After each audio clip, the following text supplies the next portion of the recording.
অব্যাহতভাবে মুসলমানদের ধর্মীয় ইবাদতে বাধা দিয়ে যাচ্ছে ভারত।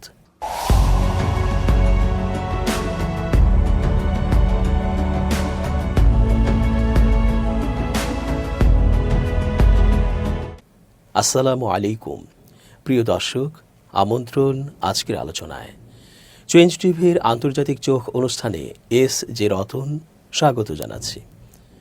ভারত একটি নানা ধর্ম, সংস্কৃতি ও জাতির রাষ্ট্র, কিন্তু মোদী সরকার রাষ্ট্রীয়ভাবে হিন্দুত্ববাদী শাসনকর্ম পরিচালনা করছেন। এ নিয়ে তার বিরুদ্ধে প্রমাণসহ অভিযোগের কোনো শেষ নেই। তারপরও সে টিকে আছে ক্ষমতায়। অবশ্য ক্ষমতাসীন থেকে শুরু করে বিরোধী দল সবাই ওই একই পথের পথিক। তাদের কাছ থেকে সম্প্রীতির আশা করে কোনো লাভ নেই। তারা অমানুষ ও বর্বর টাইপের। এর তাজা উদাহরণ হচ্ছে বাংলাদেশ থেকে বিতাড়িত সবচেয়ে কুখ্যাত নেত্রী, পাপী মানুষ এবং জঘন্য অপরাধী হাসিনাকে ঠাঁই দেয়া। একজন এমন বর্বরতম খুনিকে যে রাষ্ট্র আশ্রয় দেয়, সে রাষ্ট্রটি আসলে কোন মানের তা তো সহজেই বুঝে নেওয়া যায়। এর কোনো অক্সফোর্ড থেকে গবেষক হয়ে আসার দরকার পড়ে না। মসজিদ মাদ্রাসা তো ভাঙছেই, গড়ছেও সেখানে মন্দির, হত্যাও করছে দেদারসে মুসলমান পুরুষ ও নারীদের। মুসলিম নারী ধর্ষণ তো সেখানে নিত্য ঘটনা। মুসলমানদের ঘরবাড়ি, ব্যবসা প্রতিষ্ঠানও ভাঙছে স্বাধীন মতো। কিন্তু এসব ছাড়িয়ে এখন নিজস্বভাবে নামাজ কালামও তারা পড়তে দিচ্ছে না মুসলমানদের। সাম্প্রতিক কিছু ঘটনা তারই বার্তা দেয়। বিশ্ববিদ্যালয় প্রাঙ্গণে খোলা স্থানে নামাজ পড়ায় এক শিক্ষার্থীকে গ্রেপ্তার করেছে ভারতের পুলিশ। খোলা স্থানে নামাজ পড়াকে অপরাধ গণ্য করে শিক্ষার্থীটিকে বিশ্ববিদ্যালয় থেকে বহিষ্কার করা হয়েছে। এতে বলা হয়, মর্মান্তিক এই ঘটনা ঘটেছে ভারতের উত্তরপ্রদেশের মিরাটে। সেখানের বেসরকারি একটি বিশ্ববিদ্যালয়ের ঘটনা এটি। বিশ্ববিদ্যালয় প্রাঙ্গণে খোলা স্থানে নামাজ আদায় করার অভিযোগে রোববার খালিদ প্রধান নামের ওই শিক্ষার্থীকে গ্রেপ্তার করে পুলিশ। হোলি উদযাপনকে ঘিরে প্রকাশিত একটি ভিডিওতে স্থানীয় হিন্দু গোষ্ঠীগুলোর বিক্ষোভের পর খালিদকে গ্রেপ্তার করা হয়েছে। ওই ভিডিওতে দেখা যায় একদল ছাত্র বিশ্ববিদ্যালয় ক্যাম্পাসে নামাজ পড়ছে। এ ঘটনার জন্য খালিদ প্রধান সহ আরও 3 নিরাপত্তা কর্মীকে বরখাস্ত করেছে বিশ্ববিদ্যালয় প্রশাসন। ভিডিওটি আপলোডকারী খালিদ প্রধানের বিরুদ্ধে পুলিশি ও প্রশাসনিক ব্যবস্থা নেওয়ার দাবি জানিয়েছে। হেফাজতে ইসলাম বাংলাদেশ মনে করে, সংখ্যালঘু মুসলমানদের জান ও মালের নিরাপত্তা এবং ধর্মীয় স্বাধীনতা দিতে ব্যর্থ হলে অচিরেই ভারত ভেঙে টুকরো টুকরো হয়ে যাবে। সংগঠনের আমির মুহিবুল্লাহ বাবুনগরী ও মহাসচিব সাজেদুর রহমান গত রোববার 16 মার্চ এক বিবৃতিতে এসব কথা বলেন। ভারতে এবার হোলি উৎসব পালনকালে মুসলমানদের ওপর হিন্দুত্ববাদীদের নির্যাতন চালানোর প্রতিবাদ ও নিন্দা জানিয়ে এই বিবৃতি দেওয়া হয়। বিবৃতিতে নেতারা বলেন, নিজ দেশে সংখ্যালঘুর নিরাপত্তা দিতে ব্যর্থ ভারত নির্লজ্জের মতো বাংলাদেশের সংখ্যালঘু নিয়ে মিথ্যাচার ও গুজব ছড়ায়। মোদী সরকারকে হুঁশিয়ার করে বলতে চাই, মুসলমানদের জানমালের নিরাপত্তা ও ধর্মীয় স্বাধীনতা দিতে ব্যর্থ হলে অচিরেই ভারত ভেঙে টুকরো টুকরো হয়ে যাবে। ইতিহাস সাক্ষী, পৃথিবীর কোথাও জালিম সম্প্রদায়ের রাজত্ব বেশি দিন টিকে থাকতে পারেনি। সুতরাং জালিম হিন্দুত্ববাদী দানবদের পরাজয়ও অনিবার্য। অতিষ্ঠ মজলুমরা যেদিন এক হয়ে রুখে দাঁড়াবে, সেদিন জালিমরা নিশ্চিহ্ন হয়ে যাবে ইনশাআল্লাহ। এতে বলা হয়, ভারত জুড়ে এবার রমজান মাসে হিন্দুদের হোলি উৎসবকালে মুসলমানদের ওপর চরম নির্যাতন নিপীড়ন চালানো হচ্ছে। ছাউনি দিয়ে অসংখ্য মসজিদ ঢেকে দিয়েছে কট্টর হিন্দুত্ববাদী মোদী সরকার। শুধু তাই নয়, উত্তরপ্রদেশে হোলির সময় শান্তি রক্ষার নামে হাজারের ওপর নিরপরাধ মুসলমানকে নির্বিচারে গ্রেপ্তার করা হয়েছে। কট্টর হিন্দুত্ববাদীরা রোজাদার মুসলমানদের যেখানে পাচ্ছে সেখানেই অত্যাচার করছে। পুলিশ প্রশাসনের সামনেই তারা কোথাও কোথাও মসজিদের গেট ভেঙে ঢুকে পড়েছে। এমনকি হোলির রং মাখতে না চাওয়ায় মসজিদ গমনকারী একজন রোজাদার মুসলিমকে পিটিয়ে শহীদ করেছে হিন্দুত্ববাদী মব। ভারতের রাষ্ট্রীয় আনুকূল্যে মাৎসন্যায়ের রাজত্ব কায়েম করেছে হিন্দুত্ববাদী গেরুয়াধারীরা।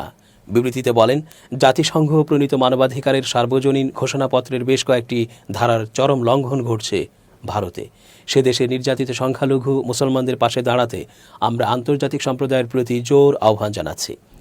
আমাদের অন্তর্বর্তী সরকারকেও জোরালো ভাষায় রাষ্ট্রীয়ভাবে প্রতিবাদ করতে হবে। ইসলাম বিদ্বেষী মোদী সরকারের সময় ভারতে মুসলিম নির্যাতনের ঘটনা যেন এখন নিত্য নৈমিত্তিক ব্যাপার হয়ে দাঁড়িয়েছে।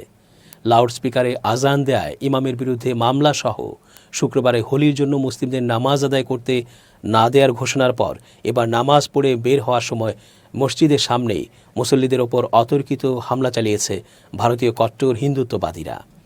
যে ভিডিও ছড়িয়ে পড়েছে সামাজিক মাধ্যমে। সোশ্যাল মিডিয়ায় ছড়িয়ে পড়া ভিডিওতে দেখা যায় ভারতের একটি মসজিদের সামনে হঠাৎ করেই কট্টর হিন্দুত্ববাদী একটি দল নামাজ পড়ে বের হওয়া মুসল্লিদের ওপর ঝাঁপিয়ে পড়ে, তাদের মারধর করে আর উচ্চ স্বরে জয় শ্রীরাম বলতে থাকে। তাদের হাতে ছিল মদের বোতলও। ভিডিওটি রীতিমতো এখন ভাইরাল, জানিয়ে তোলপাড় চলছে সমগ্র ভারত জুড়ে। একে তো চলছে পবিত্র রমজান মাস, এর উপর মুসলিমদের ওপর হিন্দুত্ববাদীদের হামলা, সব মিলিয়ে যেন দিশেহারা এখন ভারতীয় মুসলমানরা। ভিডিওটি সামাজিক মাধ্যমে ছড়িয়ে পড়তেই তা নিয়ে শুরু হয়েছে সমালোচনা। মোদির ভারতে যে সংখ্যালঘুরা নিরাপদ নয় তার প্রমাণ মিলল আরও একবার। তমা খান নামের এক ভারতীয় ফেসবুকে লিখেছেন, পবিত্র রমজান মাসকেও ছাড় দেয়া হলো না, আবারও শুরু হয়েছে মুসলমানদের ওপর অন্যায় অত্যাচার। জয় শ্রীরাম কে বলবে আর বলবে না তা তার ব্যক্তিগত স্বাধীনতা। আমরা আমাদের ধর্ম ঠিকভাবে পালনের স্বাধীনতা চাই। ভারতে সংখ্যালঘু মুসলমানরা যে নিরাপদ নয় তা বারবার প্রমাণ হচ্ছে কট্টর হিন্দুত্ববাদী মোদী সরকারের আচরণেও। মুসলমানদের ঐতিহাসিক বাবরি মসজিদ দখল করে রাম মন্দির স্থাপন তার মধ্যে অন্যতম একটি ঘটনা। বিশ্বজুড়ে আলোচনার জন্ম দেয়া সেই ঘটনায় নিহত হয়েছিল বেশ কিছু ভারতীয় মুসলমান। জয় শ্রীরাম না বলায় ভারতে দিন দুপুরে হত্যার ঘটনাও ঘটেছে। অথচ নরেন্দ্র মোদীর দেশের হলুদ মিডিয়াগুলো বাংলাদেশ নিয়ে প্রোপাগান্ডা ছড়ায়। বাংলাদেশের সংখ্যালঘু হিন্দুরা এতটাই নিরাপদ যে মুসলমানরা পাহারা দেয় তাদের ধর্মীয় উপাসনালয়, অথচ মোদীর দেশে বাধা দেয়া হয় নামাজ পড়তেও। 7 বছর আগে উত্তর ভারতের আগ্রা শহরের একটি সুপরিচিত স্কুল থেকে একটি মুসলমান বালক অপমান ও ক্ষোভে রক্তবর্ণ হয়ে বাড়ি ফিরেছিল। 9 বছর বয়সী ছেলেটি তার মাকে জানায়, আমার সহপাঠীরা আমাকে পাকিস্তানি সন্ত্রাসী বলে ডাকে। তার মা রিমা আহমেদ লেখক এবং কাউন্সিলর। তিনি বলেন, দিনটির কথা তার এখনও স্পষ্ট মনে আছে। তিনি বলেন, ক্রুদ্ধ ছোট্ট ছেলেটি তার হাতের মুঠি এতটাই শক্ত করে চেপে ধরেছিল যে তার তালুতে নখের দাগ বসে যায়। সে খুব রেগে গিয়েছিল। তার ছেলে স্কুলের ওই ঘটনার বর্ণনা দিতে গিয়ে তিনি বলেন, যখন শিক্ষক ক্লাস থেকে চলে যান তখন তার সহপাঠীরা ঠাট্টা বিদ্রূপ করতে শুরু করে। সেই সময় একদল ছেলে তার দিকে ইশারা করে বলে, ও একটা পাকিস্তানি সন্ত্রাসী, ওকে মেরে ফেলো। ছেলেটি জানায় তার কিছু সহপাঠী তাকে নর্দমার কীট বলেও কটাক্ষ করত। রিমা আহমেদ যখন এ নিয়ে অভিযোগ করেন তখন তাকে বলা হয়েছিল তারা মন গড়া কথা বলছেন, এমন কিছুই ঘটেনি। রিমা আহমেদ তার ছেলেকে স্কুল থেকে ছাড়িয়ে আনেন। 16 বছর বয়সী ছেলেটি বাড়িতে এখন বসে পড়াশোনা করছে। তিনি বলেন, আমি আমার ছেলের অভিজ্ঞতার মাধ্যমে সাম্প্রদায়িক অস্থিরতা টের পেয়েছি, যে অনুভূতি আমার বেড়ে ওঠায় কখনো পেয়েছি বলে মনে করতে পারি না। তিনি আরও বলেন, হয়তো শ্রেণী সুবিধা আমাদের সবসময় মুসলিম ভাবার থেকে রক্ষা করেছিল। এখন মনে হচ্ছে শ্রেণী এবং সুবিধার কারণে আপনি আরও স্পষ্ট লক্ষ্যে পরিণত হচ্ছেন। 2014 সালে নরেন্দ্র মোদীর হিন্দু জাতীয়তাবাদী দল ভারতীয় জনতা পার্টি বিজেপি ক্ষমতায় আসার পর থেকে ভারতের 20 কোটি মুসলমানদের জীবনযাপন অশান্ত হয়ে পড়েছে। সন্দেহভাজন গরু ব্যবসায়ীদের গণধোলাই দিয়ে মেরেছে কিছু উগ্র হিন্দু গোষ্ঠী এবং মুসলমান মালিকানাধীন ছোট ব্যবসাকে লক্ষ্যবস্তু করেছে তারা। মসজিদের বিরুদ্ধে পিটিশন ফাইল করা হয়েছে। মুসলিম নারীদের অনলাইন নিলাম করা নিয়ে ইন্টারনেটে ট্রল করা হয়েছে। ডানপন্থী গোষ্ঠী এবং মূলধারার কিছু গণমাধ্যম জিহাদ, লাভ জিহাদ এর অভিযোগ দিয়ে ইসলামোফোবিয়াকে উস্কে দিয়েছে। উদাহরণস্বরূপ, মুসলিম পুরুষদেরকে বিয়ের মাধ্যমে হিন্দু নারীদের ধর্মান্তরিত করার মিথ্যে অভিযোগ তোলা হয়েছে এবং মুসলিম বিরোধী বিদ্বেষমূলক বক্তব্য বেড়েছে। তার 3/4 বিজেপি শাসিত অঞ্চলগুলোতে ঘটেছে বলে খবর পাওয়া গেছে। ভারতের মুসলমান জনগোষ্ঠী যেন দ্বিতীয় শ্রেণীর নাগরিক হয়ে পড়েছেন। তারা নিজের দেশেই অদৃশ্য সংখ্যালঘু, এ কথা বলেছেন জিয়াউস সালাম, যিনি being Muslim in Hindu India বইয়ের লেখক। কিন্তু বিজেপি এবং মোদি ভারতের সংখ্যালঘুদের সাথে দুর্ব্যবহারের বিষয়টি অস্বীকার করেছে। ভারতের প্রধানমন্ত্রী নিউজউইক ম্যাগাজিনকে বলেছেন, এগুলি কিছু লোকের বক্রোক্তি যারা তাদের বিভ্রমে বাইরে গিয়ে মানুষের সাথে মেশার প্রয়োজন বোধ করে না। এমনকি ভারতের সংখ্যালঘুদের কাছেও এসব ব্যাখ্যা অচল। রিমা আহমেদের পরিবার কয়েক দশক ধরে আগ্রায় বসবাস করছেন।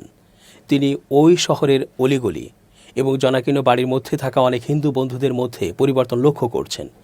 2019 সালে রিমা আহমেদ একটি স্কুল হোয়াটসঅ্যাপ গ্রুপ থেকে বের হয়ে যান, যেখানে মাত্র 2 জন মুসলমানদের মধ্যে একজন ছিলেন তিনি। মুসলিম সংখ্যাগরিষ্ঠ পাকিস্তানে সন্ত্রাসীদের বিরুদ্ধে ভারত বিমান হামলা শুরু করার পর ওই হোয়াটসঅ্যাপ গ্রুপে একটি মেসেজ পোস্ট করা হয়, যার পরিপ্রেক্ষিতে তিনি এই সিদ্ধান্ত নেন। গ্রুপের ওই মেসেজে লেখা ছিল, যদি তারা আমাদের ক্ষেপণাস্ত্র দিয়ে আঘাত করে আমরা তাদের বাড়িতে বাড়িতে ঢুকে হত্যা করব। সন্ত্রাসী ও ভারতের শত্রুদের তাদের বাড়ির ভেতরে হত্যা করার বিষয়ে মোদি যে বক্তব্য দিয়েছিলেন তার সাথে গ্রুপের ওই বার্তার মিল পাওয়া যায়। মিসেস আহমেদ স্মৃতিচারণ করে বলেন, আমি আর শান্ত থাকতে পারিনি। আমি আমার বন্ধুদের বলেছি, তোমাদের সমস্যা কি? তোমরা কি বেসামরিক মানুষ ও শিশুদের হত্যাকে প্রশ্রয় দাও? তিনি শান্তির পক্ষে প্রচারণায় বিশ্বাসী ছিলেন। প্রতিক্রিয়াও আসে সাথে সাথেই। তিনি বলেন, একজন জিজ্ঞেস করে, তুমি কি শুধু মুসলিম বলেই পাকিস্তানপন্থী? তারা আমাকে দেশবিরোধী বলে অভিযুক্ত করে। তিনি আরও বলেন, অহিংসার পক্ষে কথা বলাকে দেশবিরোধিতা বলে গণ্য করা হয়। আমি তাদের বলেছিলাম, দেশকে সমর্থন করার জন্য আমাকে সহিংস হতে হবে না। আমি এই গ্রুপ থেকে বের হয়ে যাচ্ছি। পরিবেশ যে বদলে গিয়েছে সেটা অন্যভাবেও অনুভব করতে পেরেছেন মিসেস আহমেদ।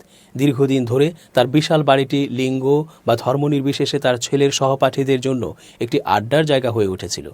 কিন্তু এখন লাভ জিহাদ এর উৎপাতে হিন্দু মেয়েদের একটি নির্দিষ্ট সময়ের মধ্যে চলে যেতে বলেন তিনি, যেন তারা ছেলের ঘরে বেশি সময় না কাটায়। তিনি বলেন, আমি আর আমার বাবা আমার ছেলেকে বসিয়ে বলেছিলাম, পরিবেশ ভালো নয়, তোমার বন্ধুত্ব সীমিত করতে হবে, সাবধানে থাকতে হবে, বেশি সময় বাইরে থাকা যাবে না। বলা যায় না বিষয়গুলো যে কোনো সময় লাভ জিহাদে পরিণত হতে পারে। দর্শক, আজ এ পর্যন্তই। শুভকামনা। changeTV.press, এক ফোঁটা হলুদও নেই।